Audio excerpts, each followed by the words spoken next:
يغفر او كما قال علیہ الصلوۃ والسلام۔ میرے بھائیو، دوستو، بزرگو، اللہ جل جلالہ عمن والہ نے ہم میں سے ہر ایک کو نبیوں، رسولوں، پیغمبروں کی طرح منتخب فرمایا۔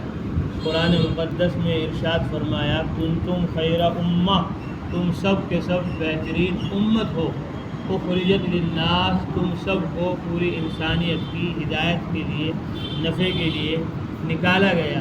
تأمرون بالمعروف وتنہون عن المنکر، تم تمام مردوں عورتوں کا کام یہ ہے کہ تم سب اچھی باتوں کا حکم کرتے ہو اور بری باتوں سے منع کرتے ہو۔ وتؤمنون باللہ، اور اللہ پر ایمان لاتے ہو۔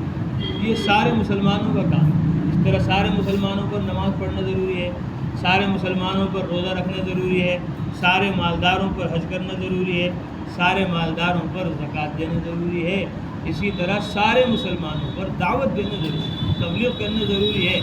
آج امت کے اندر سے دعوت نکل گئی، تبلیغ نکل گئی، ہم نے تبلیغ چھوڑ دی، دعوت چھوڑ دی، لوگوں نے نماز چھوڑ دی۔ ہم نے تبلیغ چھوڑ دی، دعوت چھوڑ دی، لوگوں نے روزہ چھوڑ دیا۔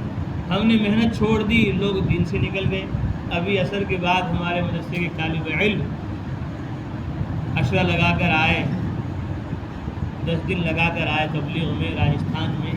انہوں نے آ کر ابھی کارگزاری سنائی کہ مسلمانوں کے گھروں میں، ایمان والوں کے گھروں میں مورتیاں رکھی ہوئی ہیں اور 6 مہینے سے مسجد میں نماز نہیں ہوئی۔ مسجدوں کے اندر کتے ہیں، جب وہ داخل ہوئے تو کتے مسجد سے نکل رہے، اور 6 مہینے سے وہاں نماز نہیں ہوئی، جمعہ بھی نہیں ہوئی۔ یہ جماعت گئی اور انہوں نے جا کر وہاں مسجد کی صفائی کی، نماز قائم کی اور لوگوں کو گھر گھر جا کر دعوت دی۔ پتہ چلا گھروں کے اندر مورتیاں رکھی ہوئی ہیں۔